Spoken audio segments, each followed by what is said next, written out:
దీన్ని బట్టి మనకు తెలుస్తున్నది. కాబట్టి మనము డిఐఓ గారికి కూడా ఈ ఇంటిమేషన్ని మా ద్వారా తెలియజేస్తామని చెప్పేసి తెలియజేస్తున్నాం. స్కూల్ ఇన్స్ట్రక్షన్లో భాగంగా నేను గవర్నమెంట్ పాఠశాలను ఈరోజు అక్షరాభ్యాస కార్యక్రమంలో వెళ్తూ ఉంటే నాకు రోడ్డు మీద ఒక 4-5 మంది పేరెంట్స్ కలిశారు.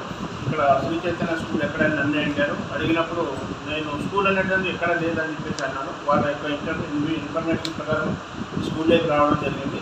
ఇక్కడ నేను వచ్చిన తర్వాత కాలేజ్ ఒకటే అన్నారు. నేను పేరెంట్గా ఎంక్వైరీ చేసినప్పుడు ఇక్కడ అడ్మిషన్స్ జరుగుతున్నటువంటి విషయం వాస్తవమే. ఇక్కడ 245 అడ్మిషన్స్ జరిగాయని చెప్పేసి నాకు వాళ్ళు చెప్పడం జరిగింది. దానికి సంబంధించినటువంటి రికార్డ్స్ అన్నీ కూడా మనము చెప్పే లోపల ఎక్కడొక్కడ మాయం చేశారు. దానికి సంబంధించిన పాంప్లెట్స్ మాత్రము రుద్రారంలో పాఠశాల నడుస్తున్నట్టుగా, అందులో రెసిడెన్షియల్, సెమీ రెసిడెన్షియల్, డే స్కాలర్గా నడుస్తున్నట్టుగా ఈ పాంప్లెట్స్ రాసి ఉన్నాయి. అదేవిధంగా మనకు కూడా ఉన్నాయన్నట్టుగా చెప్పడం జరిగింది.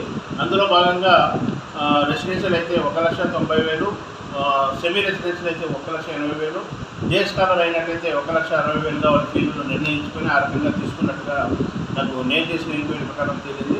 దీనికి సంబంధించిన రికార్డ్స్ అన్నీ కూడా తీసుకొని వెళ్ళిపోవడం జరిగింది. వాళ్ళు నాకు పై డిఓ గారి ఆదేశాల ప్రకారము ఇదే రోజు ఈ పాఠశాలని నేను సీజ్ చేస్తున్నాను. ఈ విషయాన్ని మీకు తెలియజేస్తూ మీరు పబ్లిక్ అందరూ కూడా మోసపోకుండా ఈ పాఠశాలలో ఎవరు కూడా జాయిన్ కావడానికి వీల్లేదని చెప్పేసి మీ ద్వారా తెలియజేస్తారని అందరికీ కూడా ఒక్కసారి విన్నపం చేస్తూ ముగిస్తున్నాను. Thank you.